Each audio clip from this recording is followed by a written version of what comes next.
In 1878, the Arizona Territory was a place where a woman's life could be traded for a herd of cattle or a promise of safety.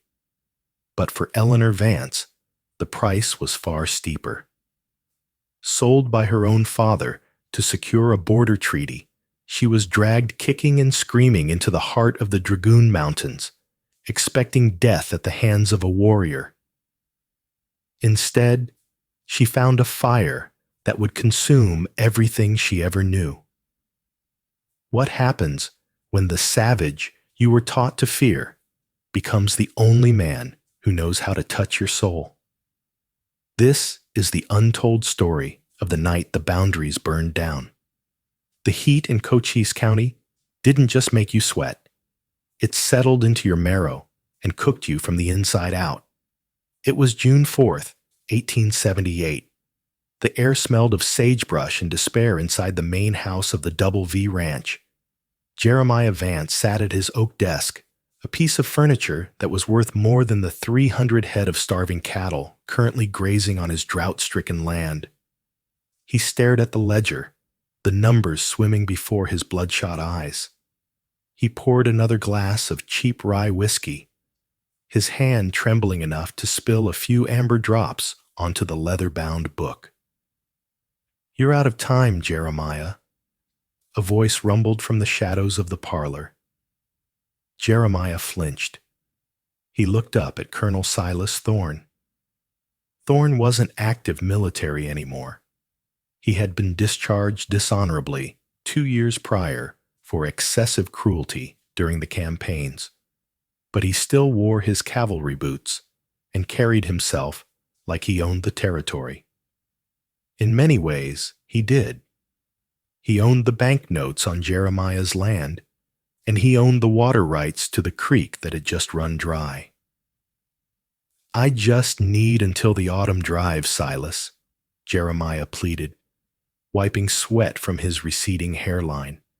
"The herd is thin, but they'll fatten up if I can move them north." Thorne stepped into the light. He was a handsome man in a jagged, predatory way, with eyes like polished flint. He picked up a framed tintype from the desk. It was a picture of Elellanar, Jeremiah's 19-year-old daughter.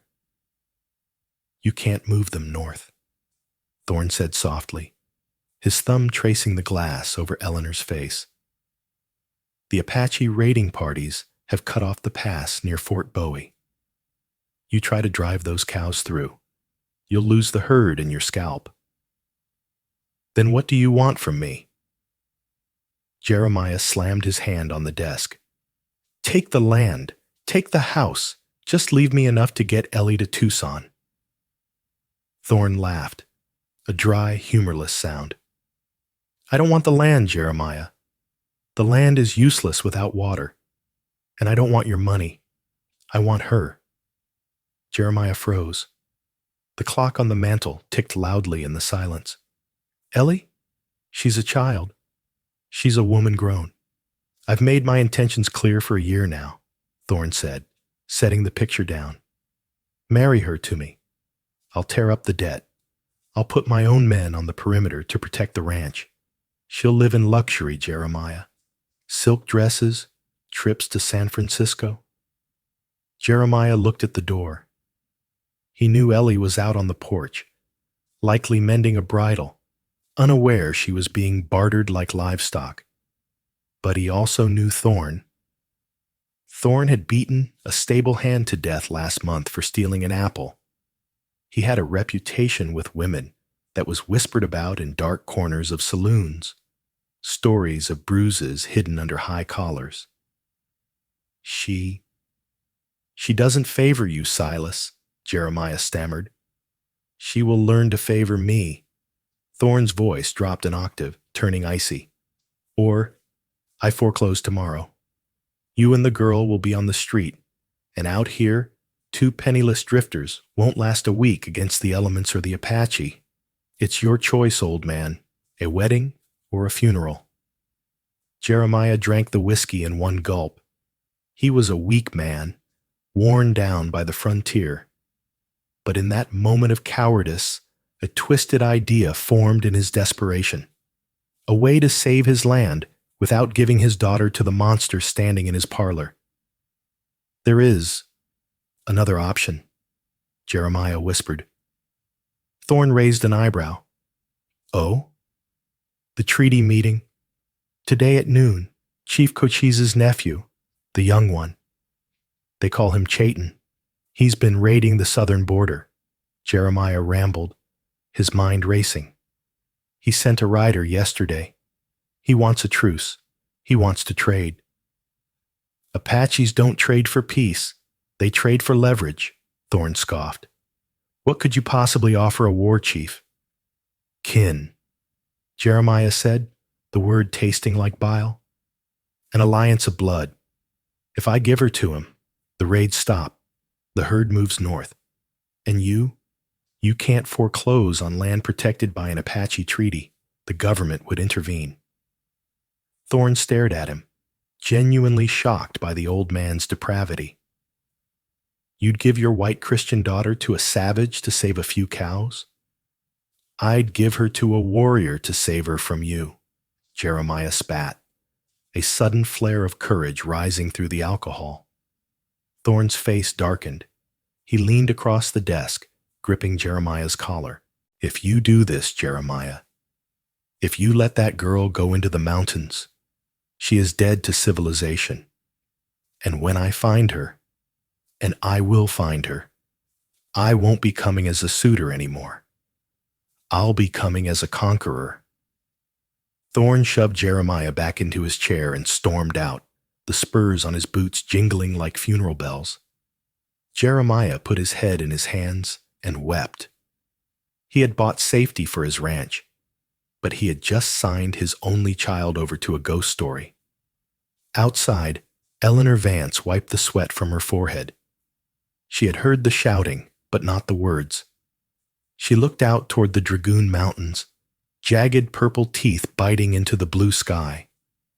She didn't know why, but a shiver ran down her spine, cold and sharp, despite the blistering sun. The transfer happened 3 days later, at a dry riverbed known as Devil's Wash. Eleanor sat on her mare, her hands bound to the saddle horn with rawhide. She wasn't crying anymore. She had screamed until her throat was raw when her father told her, begged him, clung to the doorframe until he struck her. The first time he had ever raised a hand to her. Now, she was numb. A cold, hollow shell sat where her heart used to be. It's for the best, Ellie, her father had muttered as they rode out, refusing to meet her eyes. Better them than Thorne. They respect strength. Just do as you're told. The Apache party emerged from the canyon like a mirage taking form. There were 20 of them, painted for war, but riding with a casual, fluid grace. They didn't wear the feathered bonnets of the Plains tribes. They wore cloth headbands, calico shirts, and high moccasins. They were silent, their ponies stepping softly on the stones. At the lead was a man who looked to be in his mid-20s. This was Chayton. Eleanor had expected a monster. The dime novels sold in town described Apaches as demons with red eyes. But Chayton was strikingly, devastatingly human. He was broad-shouldered, his skin the color of burnished copper. His hair was long and black, held back by a strip of red cloth. But it was his eyes that caught her. Dark, intelligent, and fiercely observant. He didn't look at her with lust. He looked at her with curiosity, like one might look at a rare bird caught in a trap. Jeremiah rode forward, his voice shaking as he spoke the broken dialect he used for trading. The trade is agreed. The girl, for the safety of the herd, no raids on the Double V. Chayton guided his paint horse forward. He didn't look at Jeremiah. He looked only at Eleanor. He reached out a hand, and for a terrifying second, Eleanor thought he would strike her. Instead, His fingers brushed the golden hair that had escaped her bonnet. "The trade is agreed," Chayton said. His English was accented but clear, a shock that made Jeremiah gasp. "Her life for your land. A poor trade for you, old man. Land forgets you. Blood remembers." "Take her," Jeremiah choked out, turning his horse around. "Just take her." He didn't look back. Eleanor watched her father, the man who had taught her to read, who had taught her to ride, kick his horse into a gallop, abandoning her to the dust.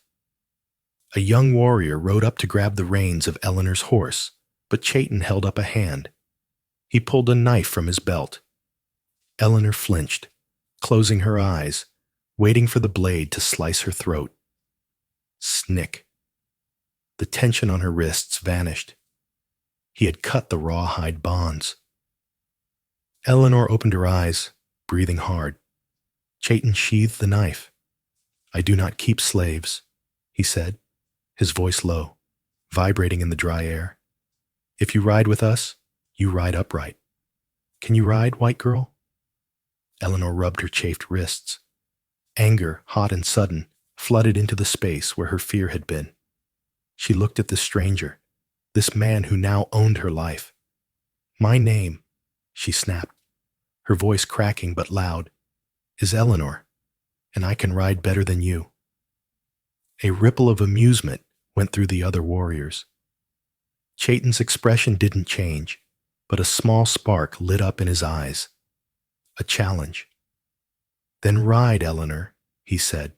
"The mountains are steep, and we do not wait for stragglers."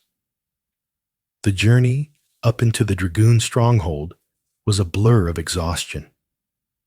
They climbed goat paths that seemed impossible for horses, winding higher into the cooler air of the peaks. By the time they reached the encampment, a hidden valley filled with wickiups and the smell of roasting meat, night had fallen. Eleanor was exhausted, her dress torn by mesquite thorns, her face streaked with dust. As they entered the camp, women and children came out to stare. They didn't jeer, but their silence was heavy. She was an outsider, an enemy. Chayton dismounted and signaled for her to do the same. Her legs wobbled as she hit the ground, but he caught her arm to steady her. His grip was firm, his hand warm through the thin fabric of her sleeve. It was the first time a man other than her father had touched her, and the sensation was jarring. "My mother's wickiup," he gestured to a structure near the fire. "You will sleep there. You are safe here." "Safe?" Eleanor let out a bitter laugh. "I am a prisoner. You bought me." "I bought peace," Chayton corrected her. He stepped closer, towering over her. "Your father sold you. I merely accepted the burden to keep my people from being hunted by the blue coats that would come if we raided his herd." "I am a burden, then?" Eleanor challenged, tilting her chin up. Chayton looked down at her. In the firelight, the harsh angles of his face softened slightly. He reached out, his thumb grazing her cheekbone, wiping away a smudge of dirt. The touch was electric, startling them both. He pulled his hand back, as if burned. "You are fire, Eleanor," he murmured, almost to himself. "And fire is dangerous in a dry land." He turned and walked away into the darkness, leaving her standing by the fire, her heart hammering against her ribs, not from fear, but from a strange, terrifying confusion. She realized then that the danger wasn't just physical. Silas Thorne wanted to possess her. Her father wanted to sell her. But this Apache, he looked at her as if he wanted to know her. And that was the most dangerous thing of all. Later that night, as she lay on a pile of furs in the elder woman's wickiup, listening to the wind howl through the canyon, she realized something else. She hadn't thought of Silas Thorne once since entering the mountains. But down in the valley, Silas Thorne was thinking of her, He stood on the porch of the Double V, watching Jeremiah Vance drink himself into a stupor. "You think you've won, Jeremiah?" Thorne whispered to the night, lighting a cigar. "But you've just given me an excuse to start a war. And when the smoke clears, I'll have the land, I'll have the girl, and I'll have the head of that young Apache on a pike." Thorne turned to his lieutenant, a scarred man named Briggs. "Send a telegram to Fort Huachuca," Thorne ordered. "Tell the general that the Apaches have kidnapped a white woman. Tell them they slaughtered her family. Tell them we need the cavalry." The lie was cast. The war was coming. And high in the mountains, under a canopy of stars, a reluctant bride and a warrior were about to collide. Weeks bled into a month. The Arizona summer deepened, turning the Dragoon Mountains into a fortress of heat and stone. But up in the high stronghold, the air was crisp with the scent of pine and cedar. Elellanar Vance was disappearing. The girl who had worn corsets and sipped tea on a porch in Tombstone was shedding her skin like a snake in the sun. Her silk dress had long been replaced by a buckskin skirt and tunic given to her by Chayton's mother, a formidable woman named Alishani. The corset was gone, and for the first time in her life, Elellanar felt she could breathe, really breathe. She worked. She carried water from the spring. She scraped hides, and she learned to grind mesquite beans into flour. At first, she did it out of defiance, refusing to be seen as the weak, white captive. But slowly, the work became a rhythm, a meditation. Chayton watched her. He was always there, a silent sentinel on the periphery of her vision. He didn't treat her like a wife, nor a slave. He treated her like a puzzle he was slowly solving. One afternoon, Elellanar hiked up to a high ridge overlooking the valley to gather kindling. She was alone, a luxury she had earned through her hard work. She stopped to wipe sweat from her brow, looking out over the vast, shimmering desert floor thousands of feet below. Somewhere down there was her father. Somewhere down there was Silas Thorne. "You look for the road back?" Elellanar spun around. Chayton was leaning against a ponderosa pine, his arms crossed. He moved so silently she never heard him approach. "I look for the storm," Elellanar lied, pointing to a dark bank of clouds on the southern horizon. Chayton pushed off the tree and walked toward her. He moved with the fluid grace of a mountain lion. "Storms in these mountains come fast. They wash away the weak." "I am not weak," Elellanar said, her voice steady. "No," Chayton agreed, stopping just inches from her. "You are not. I have watched you. You carry the water jugs without spilling a drop. You do not complain when the thorns tear your hands. You have a warrior's heart wrapped in a soft skin." The compliment hung in the air, heavier than the humidity.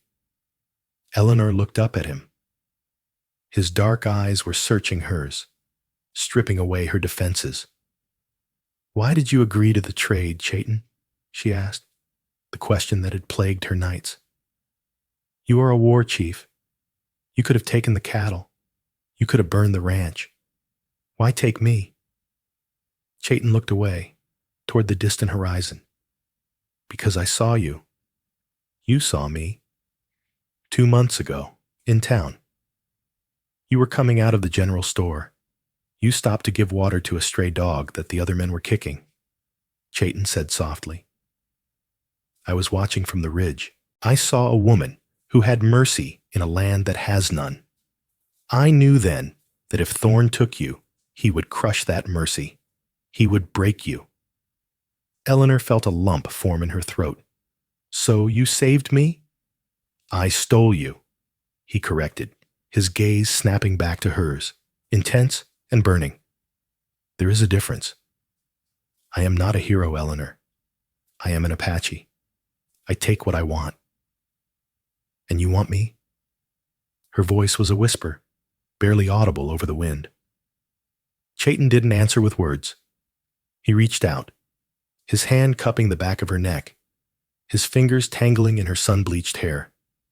He pulled her closer, not with force, but with a magnetic gravity she couldn't resist. When he kissed her, it wasn't like the polite, slobbery pecks she had imagined from the suitors in town. It was raw. It tasted of wood smoke and wildness. It was acclaiming. Eleanor's hands found his chest, feeling the hard muscle beneath the buckskin. She didn't push him away. Instead, a fire ignited in her belly, a heat that had nothing to do with the Arizona sun. She opened to him, the boundaries between settler and savage, captive and captor, dissolving in the heat of his touch. He pulled back, breathless, his forehead resting against hers. "You are not a prisoner here, Eleanor," he rasped. "You never were. The door is open. But if you stay as mine." Eleanor looked at the path leading down the mountain, back to civilization. Then she looked at the man who had seen her soul when her own father had only seen a bargaining chip. "I have no home down there," she whispered. "My home is where the fire is." Chayton smiled, a rare, brilliant thing that transformed his face. He took her hand, interlacing their fingers. "Then come. I will teach you to shoot. If you are to be the wife of a chief, you must know how to kill." It was a grim promise, but in the Wild West, it was the ultimate act of love. While Eleanor was learning the curvature of a bow and the language of the wind, Silas Thorne was weaving a tapestry of lies in the bustling hub of Fort Huachuca.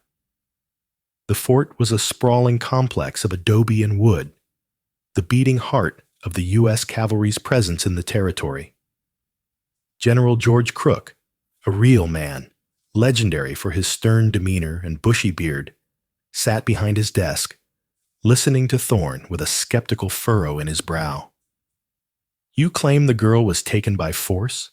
Crook asked, drumming his fingers on a map of the territory. "My scouts reported that Vance handed her over, that it was a transaction." Thorne leaned forward, his face a mask of tragic outrage. He had rehearsed this. He had dressed in somber black, playing the role of the grieving fiancé to perfection. "General, Jeremiah Vance is a drunkard and a broken man," Thorne said smoothly. "The Apache threatened to slaughter everyone on the ranch. Vance panicked. He threw his daughter to the wolves to save his own skin. But that doesn't change the fact that a white American woman is currently being held, and likely brutalized, by Chayton's renegades." Thorne pulled a handkerchief from his pocket and dabbed at his dry eyes. "I received word from a Mexican trader yesterday. He says they have her working like a mule, that she is beaten daily." It was a lie. Thorne hadn't heard a whisper, but he knew which buttons to push. Crook sighed. He was a pragmatic soldier. He respected the Apache as warriors, but he had orders from Washington. The territory had to be pacified. The railroad was coming, and a story about a white woman in captivity was political dynamite. "If what you say is true, Mr. Thorne, we must act," Crook said. "But the Dragoons are a maze.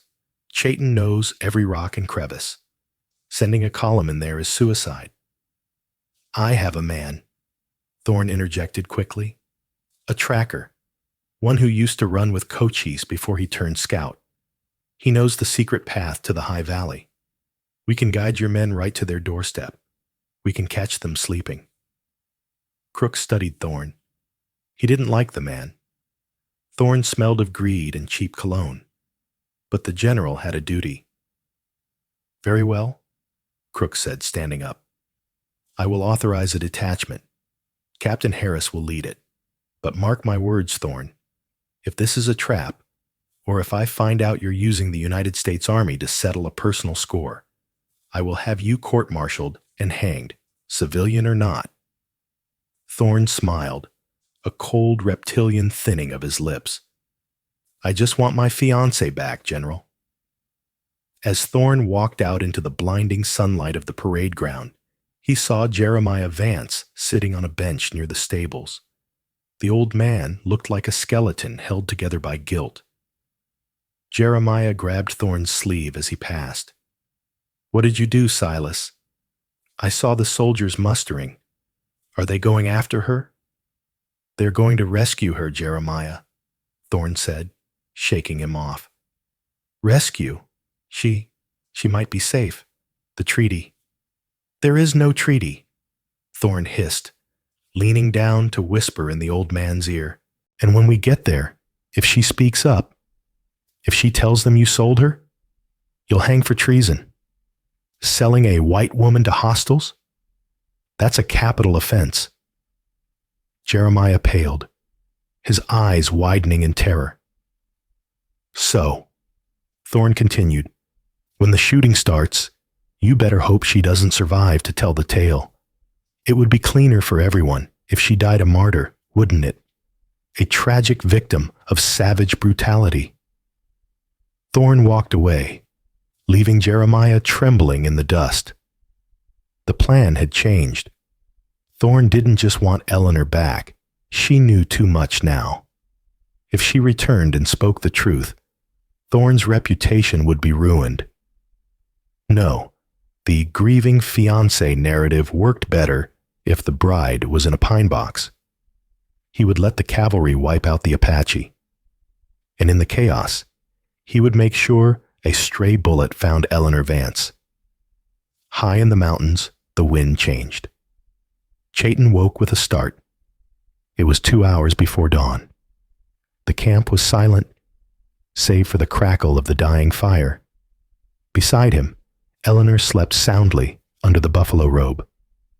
Over the last few weeks, she had moved from his mother's wickiup to his. It had been her choice. She had walked across the camp in full view of the tribe and sat by his fire. He looked at her now, her hair spread like a halo of gold and silver in the moonlight. She was stronger than she had been. Her skin was browned by the sun, her hands calloused. She was beautiful in a way that made his chest ache. But something was wrong. The birds had stopped singing. The crickets were silent. Chayton reached out and gently placed a hand over Ellenar's mouth. Her eyes flew open, wide with panic, but she didn't scream. She saw the look in his eyes, the look of the wolf sensing the hunter. "Quiet," he breathed into her ear. "Something comes." He grabbed his Winchester rifle and slipped out of the wickiup, moving like a shadow. Elellanar grabbed the knife he had given her, a bone-handled blade sharp enough to shave with, and followed him. They crept to the edge of the overlook. Below, in the canyon that formed the only entrance to the stronghold, a sound drifted up, the click of a horseshoe on stone. Then the low whinny of a horse quickly silenced. Chayton's face hardened into stone. "Blue coats." "How?" Elellanar whispered. "You said the pass was secret." "Someone showed them," Chayton said grimly. "They are not here to talk, Elellanar. They are moving in attack formation. They are here to kill us all." He turned to her, gripping her shoulders. "You must go. Take the back trail, the goat path I showed you. It leads to the caves. Hide there. When they find you, tell them you were a prisoner. Tell them you hid when the fighting started. They will take you back to your father." "No," Elellanar said, shaking her head violently. "I won't leave you." "You must. If you stay, you die. They will burn this camp." "Then let me burn with it." Elellanar grabbed his tunic, her knuckles white. "Do you think I can go back? To Thorne? To a father who sold me? I am not Elellanar Vance anymore. I am the woman who walks with Chayton. I am your wife in everything but the church's eyes." Chayton stared at her, torn between the need to protect her and the fierce pride exploding in his heart. "They will not show mercy because you are white," Chayton warned. "If you stand with us, you are an enemy of the army." "Give me a rifle," Elellanar said, her eyes hard and dry.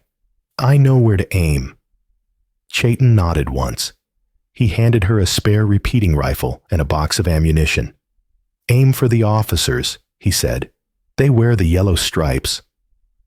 As the first gray light of dawn touched the peaks, a bugle sounded from the valley below, shrill and terrifying. It was followed by the thunder of 100 carbines firing at once. The Battle of Dragoon Heights had begun.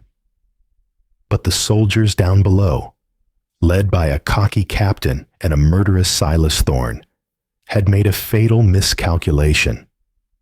They thought they were coming to rescue a damsel in distress. They didn't know they were walking into the sights of a woman fighting for her life, her love, and her freedom. The battle was not glorious.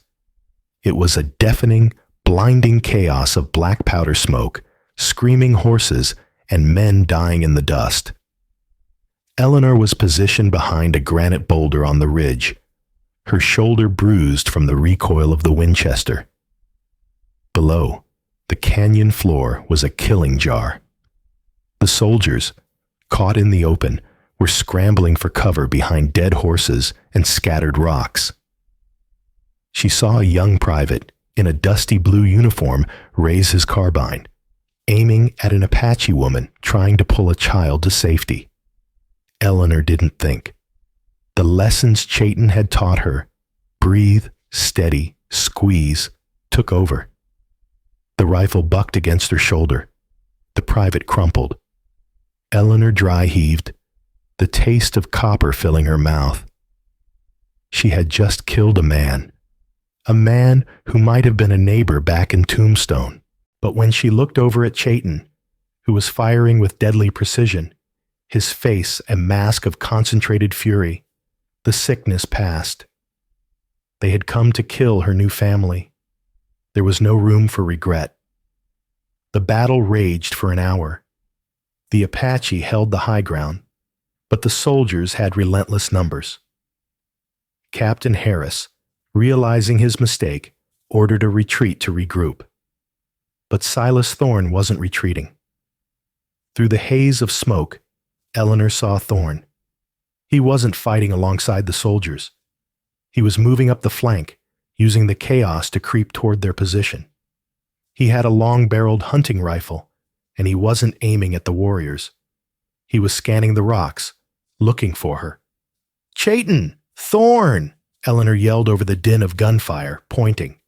Chayton saw him. With a growl that sounded entirely animal, Chayton abandoned his cover. He didn't run. He flowed down the rocky slope, knife in one hand, Colt revolver in the other, cutting a path toward the man who had sold his wife. Thorne saw the Apache warrior coming and panicked. He fired wildly, missing Chayton but hitting a warrior next to him. Before Thorne could reload, Chayton was on him. They collided with bone-crushing force, tumbling down a shale embankment. It was a brutal, ugly fight. Thorne was bigger, fueled by desperate rage, but Chayton fought with the efficiency of a man born to war. Chayton's knife flashed, slicing Thorne's forearm, making him drop his rifle. Chayton pinned Thorne to the ground, his forearm against Thorne's throat. He raised the knife for the killing stroke. "Wait!" Thorne choked out, his eyes rolling back in terror. "The girl. I know where your sister is. The one the Mexicans took years ago." It was a desperate lie, a gamble on Apache kinship. But it worked. Chayton hesitated for a fraction of a second, the knife hovering inches from Thorne's eye. That split second was enough. A sergeant on the ridge above saw his employer pinned and fired. The bullet didn't hit Thorne.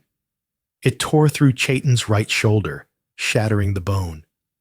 Chayton roared in pain, his grip loosening. Thorne shoved him off and scrambled backward, grabbing his dropped rifle. He aimed at the prone warrior, a vicious smile twisting his bloodied face. "Goodbye, savage." Crack. Thorne screamed and dropped the rifle, clutching his thigh. Up on the ridge, Elellanar chambered another round, her hands shaking uncontrollably. She had shot Silas Thorne. "Get to him!" Elellanar screamed at two younger warriors near her. "Get Chayton!" The warriors dragged their wounded leader back up the slope under covering fire. Thorne, bleeding heavily from his leg, crawled behind a rock, cursing the woman he had intended to marry. The soldiers below were regrouping for a second charge. The Apache satchels were running low on ammunition. Alashani, Chayton's mother, crawled over to where Chayton lay, his face gray with pain, blood soaking his buckskin shirt. She looked at Elellanar, her eyes hard. "We cannot hold the ridge," she said in Apache, then switched to broken English for Elellanar. "We must go to the high caves. He cannot walk." "We carry him," Elellanar said fiercely, tearing a strip from her skirt to bind Chayton's wound. "If we carry him, we are slow," Alashani said. "The blue coats have horses. They will catch us on the flats." Chayton opened his eyes. They were hazy with shock, but burning with resolve. "Leave me," he rasped. "Prop me against a rock with a rifle. I will buy you time." "No," Elellanar said, her voice low and dangerous. She grabbed the front of his shirt, pulling his face close to hers. "You bought me, Chayton. You don't get to return the merchandise. We go together, or we die together here." She looked up at the other warriors. "Build a travois. Now. We are leaving this mountain." The warriors looked to Alashani. The elder woman nodded slowly, a new respect dawning in her eyes. The white dove had become a falcon. They escaped down the backside of the Dragoon Range, a perilous descent down scree slopes and narrow chimneys of rock. They lashed Chayton to a makeshift travois pulled by one of the few surviving ponies. It was a grueling, agonizing journey. Every bump in the trail sent jolts of pain through Chayton, though he never cried out. By nightfall, they reached the valley floor, miles from the stronghold. They were vastly outnumbered now. Only 12 warriors, 5 women, and 3 children remained. And their war chief was bleeding out. They made a cold camp in a dense thicket of mesquite near a dried-up creek bed. Elellanar sat beside Chayton, bathing his fevered brow with the last of their water. The bullet was still in his shoulder. The wound was angry and inflamed. "He needs a surgeon," Elellanar whispered to Alashani. "If we don't get the bullet out, the fever will take him."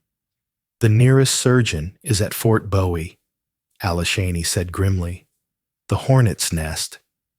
Chayton gripped Ellanar's hand with his good arm. His skin was burning hot. Did you kill Thorne?" "I shot him in the leg. He's alive," Elellanar said bitterly. "Good," Chayton breathed, his eyes glittering feverishly. "He is mine." Back at the smoldering ruins of the stronghold, Silas Thorne sat on a crate, a field medic bandaging his thigh. The bullet had passed straight through, a clean shot. He was lucky. General Crook had arrived hours after the initial battle, furious at the carnage. Captain Harris was dead, along with 20 of his men. The rescue mission was a disaster. "You lied to me, Thorne," Crook roared, pacing in front of the wounded rancher. "There was no hostage situation. My men reported a white woman firing on them from the ridge. She killed Private Jenkins." Thorne looked up, his face pale but composed. "Stockholm Syndrome, General. The savages broke her mind. She didn't know what she was doing." "Broke her mind?" She was shooting with marksman precision. General, Thorne said quietly, if that woman gets away, the newspapers back east will have a field day. Apache chief steals white bride, defeats U.S. cavalry. You'll be the laughingstock of Washington. The railroad investors will pull out. The territory will be set back 10 years. Crook stopped pacing. He hated Thorne, but the man was right. The political optics were disastrous. What do you propose? Crook growled.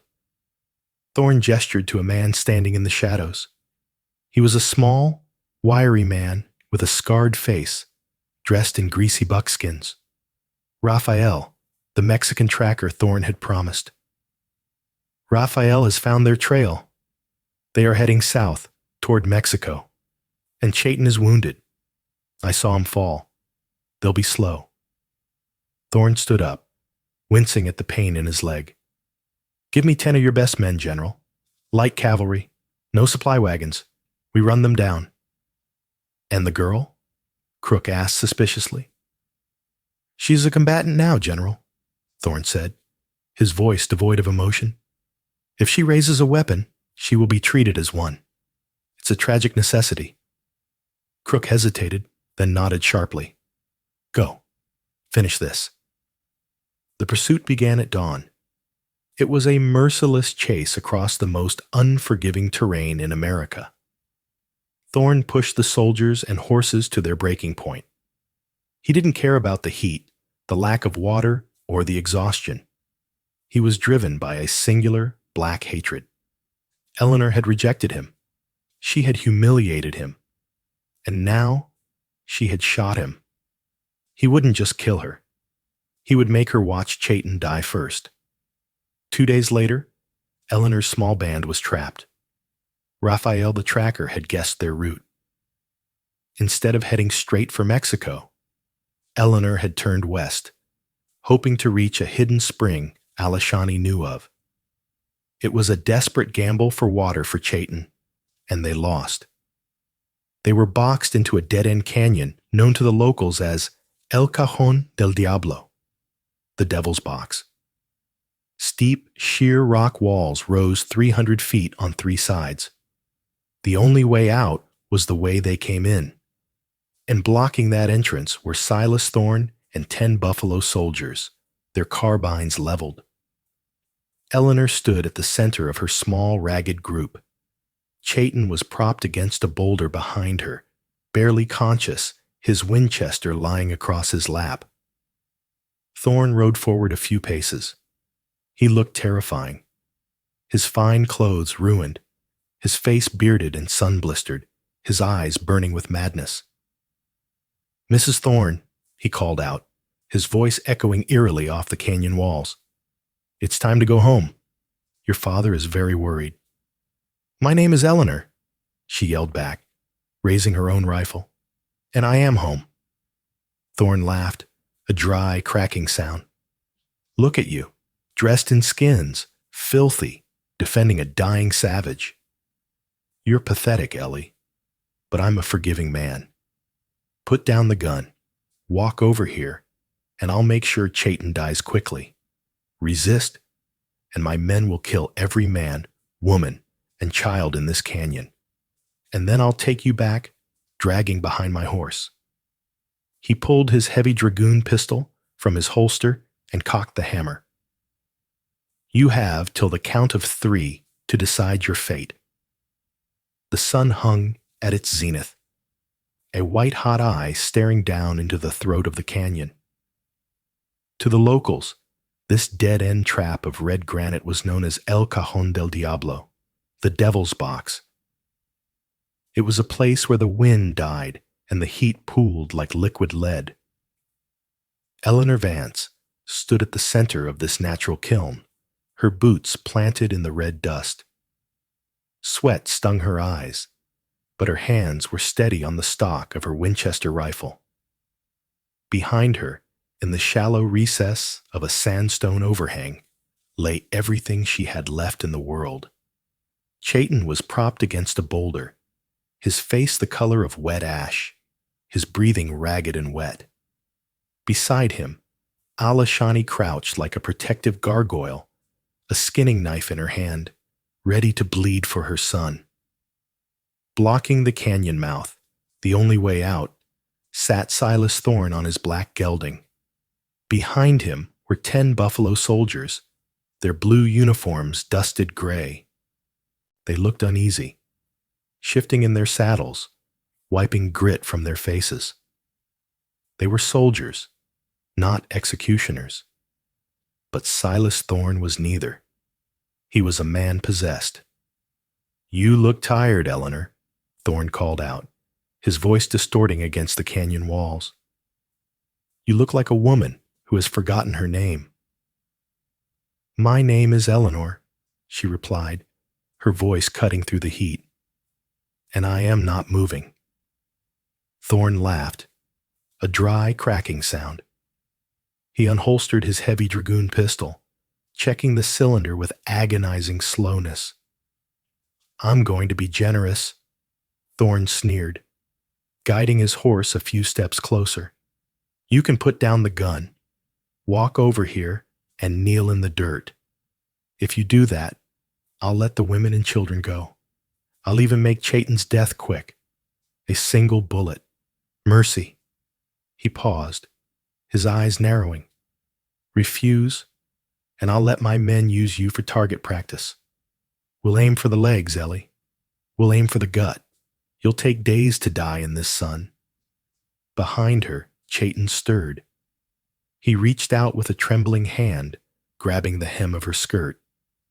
"Eleanor," he rasped, pressing a small, heavy leather pouch into her palm.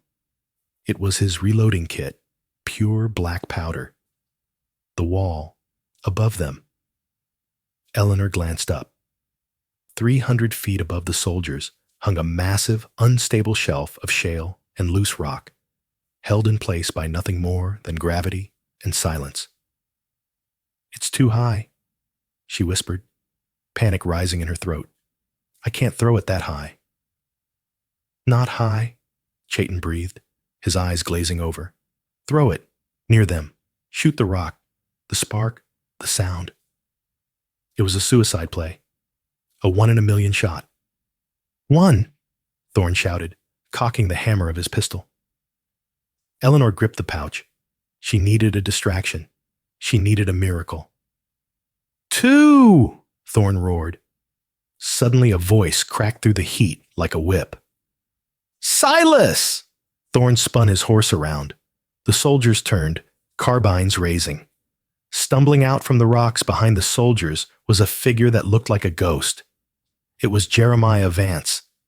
He was tattered, sunblind, and shaking, dragging an ancient buffalo gun that looked far too heavy for his withered arms. He had walked for 3 days, driven by a guilt that had finally burned the alcohol out of his veins. "Daddy!" Eleanor gasped, the rifle lowering slightly. Jeremiah didn't look at her. He couldn't bear the shame. He looked straight at Thorne. "Let her be, Silas," Jeremiah croaked, his voice breaking. "She ain't property. She's free." Thorne stared at the old man, a look of pure contempt on his face. "Go home, old man. You sold her. She's mine." "She belongs to no one," Jeremiah screamed, hoisting the heavy gun to his shoulder. "She is free." Thorne didn't hesitate. He raised his pistol and fired a single shot. Crack. Jeremiah Vance jerked backward. A red flower bloomed on the front of his tattered shirt. He stood there for a second, looking at the sky, and then crumbled into the dust. He was dead before he hit the ground. "Daddy!" Eleanor screamed, the sound tearing her throat raw. The pain was blinding, but in the center of that pain, a cold clarity took over. The soldiers were staring at the fallen old man. Thorne was laughing. Now. Eleanor wound up and hurled the powder pouch with every ounce of hysterical strength she possessed. It sailed through the shimmering air, landing in a pile of flinty rocks 20 feet to the left of Thorne's horse. Thorne turned back to her, a cruel smirk on his face. Now that the family reunion is over, Mrs. Thorne, it's time to… Bang! Eleanor fired her Winchester into the rocks. The bullet struck flint. A spark jumped, hot and bright. The pouch exploded. It wasn't a dynamite blast, but black powder in a confined space creates a shock wave. Whump! The sound hammered against the canyon walls, echoing back and forth, amplifying the vibration until the air itself seemed to shatter. For a second, nothing happened. Thorne's horse danced sideways. Then, a low groan vibrated through the earth. High above, the shelf of shale sheared off the cliff face. "Rock slide!" Sergeant Miller screamed, wheeling his horse. "Move!" It was too late. Thousands of tons of rock poured down like a gray waterfall. The roar was deafening, drowning out the screams of men and horses. "Back!" Eleanor shrieked. She and Alashani dragged Chayton back into the deepest crevice of the overhang, just as the dust swallowed the world. When the roaring finally stopped, the silence that returned to the Devil's Box was heavy and choking. Eleanor coughed, crawling out of the debris. The canyon entrance was gone. It was completely blocked by a 20-foot wall of rubble. The soldiers were buried or cut off on the other side, but Silas Thorne was on her side. He pulled himself from the rocks near the slide. He was covered in gray dust, looking like a revenant rising from the grave. His left arm hung uselessly at his side, broken by the fall. But in his right hand, he held a massive Bowie knife. He saw Eleanor, and in that moment, he ceased to be a man. He became a vessel of pure hate. "You witch!" he hissed, lunging at her. Eleanor scrambled back, but her rifle was buried. Thorne slammed into her, pinning her against the rock wall. His hand closed around her throat, squeezing with crushing force. "You should have been a good wife," he snarled, raising the knife. "I would have given you the world.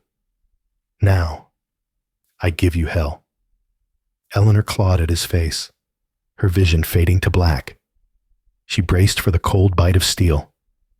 Suddenly, Thorne froze. He gasped, a wet, choking sound. He looked down.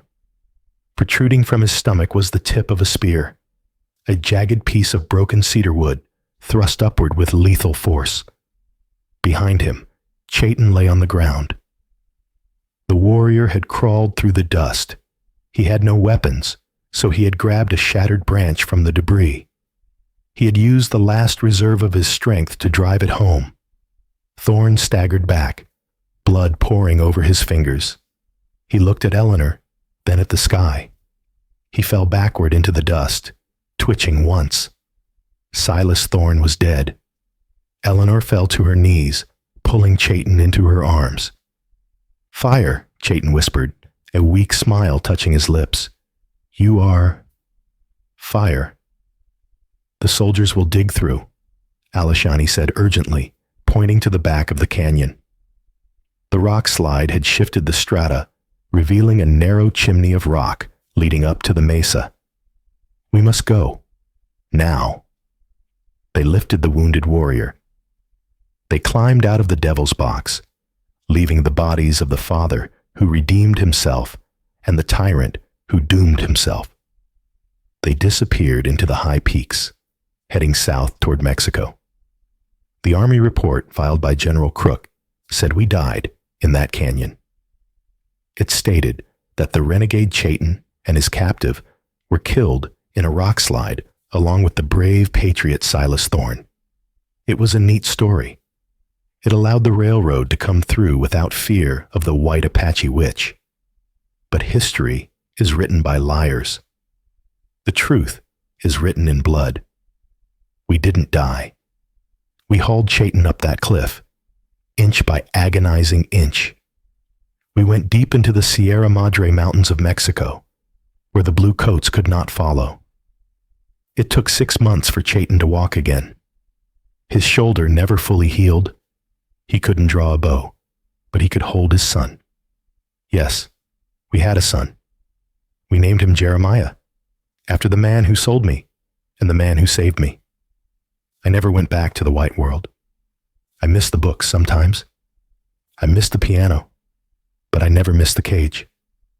Sometimes, when the wind blows from the north, I wonder if people remember Elellanar Vance. Do they tell stories of the victim? The poor girl stolen by savages? I hope not. I hope they tell the story of the woman who found her fire. I hope they tell the story of the day the boundaries burned down and love rose from the ashes. We lived free. We died free. And in the end, that was the only trade that mattered. And that, my friends, is the legend of Elellanar Vance and the Apache warrior Chayton. History might have buried them under a rock slide in 1878, but legends have a way of digging themselves out. It makes you wonder, how many tragedies in our history books were actually desperate escapes for freedom? Was Elellanar a victim? Or was she the only one who truly understood what it meant to be brave in a lawless land? If this story moved you, or if you think Elellanar made the right choice, please hit that like button. It really helps the channel grow and lets me know you want more historical dramas like this. Don't forget to subscribe and ring the bell so you never miss a story from the Wild West. What would you have done in Ellanar's shoes? Would you have gone back to civilization or ridden south into the unknown? Let me know in the comments below. Until next time, keep the fire burning.